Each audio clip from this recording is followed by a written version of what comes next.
Saya ke Pak Hermawi Taslim ini, Pak. Hari ini kan Pak Anies juga ada di Nasdem Tower dan bertemu dengan tim pemenangan Amin. Apa komentar Pak Anies nih dengan momen pertemuan Pak Surya Paloh dengan Pak Prabowo? Apa jangan-jangan ada kecurigaan mau gabung ke koalisi? Padahal ada gugatan MK loh. Jadi gini, ini saya di lantai 8 di bawah sedang berbuka Pak Surya dan Pak Anies. Saya sebenarnya di meja yang sama, tapi karena lagi Zoom sama Anda, jadi saya nggak bisa. Kalau saya mau jelaskan dulu ya, kemarin ketika tim Amin mendaftarkan gugatan di MK, itu 12 lawyer Nasdem ikut bersama, tercantum dalam kuasa bersama tim Anies dan tim Amin. Jadi dalam statement yang dibacakan oleh Pak Surya, beliau mengakui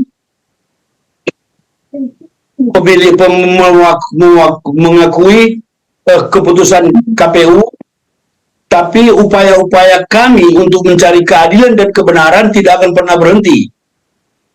Kami terus bersinergi dengan media, dengan para guru besar, dengan para aktivis dan civil society untuk bersama-sama membangun demokrasi yang lebih baik. Itu menjadi satu kesatuan. Nah, mengapa kita ikut ke MK? Justru karena ada putusan KPU. Kalau tidak ada putusan KPU, nggak ada yang bisa ke MK. Begitu kan? Kita sekarang menggugat keputusan KPU yang menetapkan Pak Prabowo. Tetapi faktanya sekarang Pak Prabowo itu secara ke-KPU-an, secara ketentuan sudah menjadi presiden terpilih dan wakil presiden terpilih. Karena itu kita memberi ucapan selamat. Jadi tidak ada yang bertentangan. Nah, 3 hari yang lalu Pak Anies juga ke sini.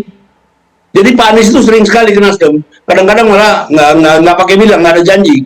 Biasa, beliau bisa beberapa jam di sini dan seterusnya. Dan ini seperti tadi Daniel katakan, ini bagian dari silaturahmi kebangsaan. Apapun pilihan kita, dimanapun nanti posisi Nasdem, kebersamaan sebagai anak bangsa harus dibangun. Oke, Pak sama mulianya seandainya Nasdem masuk dalam kekuasaan atau di luar juga banyak yang kita bisa. Pernyataan Pak Surya waktu konferensi pers sama dengan menjawab pertanyaan wartawan tadi. Jadi Nasdem ini mau ikut Pak Prabowo dalam kabinet apa di luar? Pak Surya mengatakan peluangnya masih 50-50. Kita masih punya waktu 7 bulan untuk memikirkan, untuk melihat dinamika, untuk bertanya, berdialog, mendengar dari konstituen kita, mendengar dari 2000 sekian ratus anggota DPRD Nasdem dan seterusnya. Jadi pertemuan tadi itu tidak apa-apa. Pak Taslim, kok 50-50? Bukannya Pak Surya Paloh ini dukung Anies, tinggal dong Pak Aniesnya? Tadi sudah, ini kan kompetisi sudah selesai. Kita ini tidak, kompetisi sudah selesai, ya kan? Pemilu sudah selesai. Saatnya kita bersama membangun bangsa. Itu pemikiran negarawan yang paling hebat. Ya kan? Masa perbedaannya masa setelah pertandingan masih dibawa kemana-mana? Ya. Jadi kita berpikir kepentingan yang lebih besar, kepentingan bangsa dan negara. Bang Daniel, saya juga bertanya-tanya dalam hati, ini luar biasa ya Bang Daniel ya. Bukan Pak Surya Paloh menyambangi kediaman Kertanegara Pak Prabowo. Pak Prabowo sendiri yang datang ke Nasdem Tower. Ini maksudnya apa? Apakah karena seorang kenegarawan, seorang Prabowo Subianto yang datang ke kubu kandang lawan, atau jangan-jangan takut karena gugatan MK, atau karena juga Nasdem yang paling gampang digoyang untuk masuk ke koalisi? Ya, dari sikap Pak Prabowo itu salah satu yang menunjukkan kepantasan Pak Prabowo itu sebagai Presiden Republik Indonesia. Jadi Pak Prabowo sejak awal memang berkomitmen untuk menjaga dan merawat persaudaraan dengan semua kompetitornya. Dengan partai koalisi itu dijaga, ditempatkan secara egaliter, dengan kompetitor juga dihormati, ditempatkan secara proporsional. Nah, terkait dengan kenapa Pak Prabowo yang menyambangi langsung Partai Nasdem, itu adalah adab politik yang ingin ditunjukkan Pak Prabowo. Pak Prabowo tidak ingin bereforia dengan kemenangan. Jadi kan tidak ingin menang dengan mensoraki dan sebagainya, tetapi ini adalah kemenangan bersama rakyat Indonesia, termasuk kemenangan Nasdem, karena Nasdem adalah bagian dari proses demokrasi yang kita lalui ini. Kalau tidak ada kompetitor seperti Nasdem yang punya jiwa kesatria, maka demokrasi kita ini tidak bisa dirawat dengan baik. Oleh sebab itulah ketika Pak Prabowo menyambangi, kemudian Pak Surya Paloh dan Partai Nasdem welcoming, kita sedang mengedukasi publik bahwasannya demokrasi kita itu harus tampil dengan cara begini, dengan cara yang sejuk, boleh keras ketika berkompetisi, namun selesai berkompetisi kita berangkulan. Kami sangat menghormati sikap Pak Surya Paloh dan Partai Nasdem yang kemudian ketika pengumuman KPU langsung mengucapkan selamat, langsung kemudian menyatakan bahwa menerima hasil pemilu, meskipun memang ada upaya mencari pembelaan hukum, dan itu hal yang wajar dan kami mendukung sepenuhnya. Tadi seperti disampaikan Pak Taslim, ingin mencari keadilan, ya Pak Prabowo juga dalam posisi ingin menghadirkan keadilan. Partai Gerindra juga dalam posisi ingin mendorong keadilan. Partai Koalisi Indonesia Maju juga ingin punya komitmen mendorong keadilan. Jadi yang paling penting bagi kami adalah setelah kompetisi ini Pak Prabowo bisa dan Mas Gibran bisa membentuk pemerintahan yang kuat, baik itu di eksekutif dan tentu dukungan legislatif yang mumpuni, sehingga nanti kerja-kerja pemerintahan itu bisa akseleratif karena banyak sekali program-program yang harus dikerjakan oleh Pak Prabowo dan Mas Gibran, Caca. Jadi sikap Pak Prabowo ini sekali lagi saya ingin katakan menunjukkan bahwasannya ya kepatutan beliau memang sebagai pemimpin Republik Indonesia. Mas Nyarwi, boleh dong dikomentari. Jadi sebenarnya momen Pak Prabowo datang ke kantor Nasdem Tower ini karena memang ya jiwa negarawan seperti dikatakan Bang Daniel, atau karena memang ada gugatan MK juga yang ngeri-ngeri sedap, atau juga karena memang ya Nasdem paling mungkin untuk diajak bergabung koalisi? Ya, saya mulai dari yang kemungkinan yang terakhir dulu ya. Ya. Saya kira persahabatan Pak Prabowo tadi disampaikan juga itu udah lama ya dengan Pak Surya Paloh ya. Artinya dengan kondisi seperti itu sangat mungkin ya. Sebagai kawan itu kan saya kira kawan itu bisa dibutuhkan dalam posisi apapun kan gitu. Beberapa waktu lalu ketika Pak Prabowo diundang di Buka Puasa PAN, itu kan ada dia buat dua kriteria kan, kawan ketika dibutuhkan gitu, itu akan berbeda gitu ya, ketika hadir karena ada kebutuhan, kira-kira gitu. Nah, saya kira tadi Bung Daniel tuh sopan sekali ya menjelaskannya ya, tapi kalau mau saya pertegas itu Bung Daniel ya, Pak Prabowo itu juga berterima kasih ya, saya lihat menghadirkan kompetitor yang hebat seperti Mas Anies gitu. Bahkan di acara Bukber PAN itu kan disebutkan gara-gara ngasih skor 11 dari 100, kemudian para pendukung kasihan atau istilahnya ya simpati, kemudian dukungannya luar biasa. Katanya jangan-jangan itu yang ikut mendorong kemenangan kan gitu. Itu ucapan terima kasih. Saya kira para tokoh ini ya Cak ya, ini menikmati istilahnya paham betul dan bisa merasakan game demokrasi. Jadi tidak baper, tidak ini, dan justru ini sebagai istilahnya salah satu cara menjalin komunikasi kebangsaan juga. Jadi apa yang sudah lewat itu bagian dari game kan gitu. Tetapi memang Cak, ini juga ada muncul pertanyaan-pertanyaan ya, khususnya ke Bang Hermawi Taslim ya di Nasdem gitu.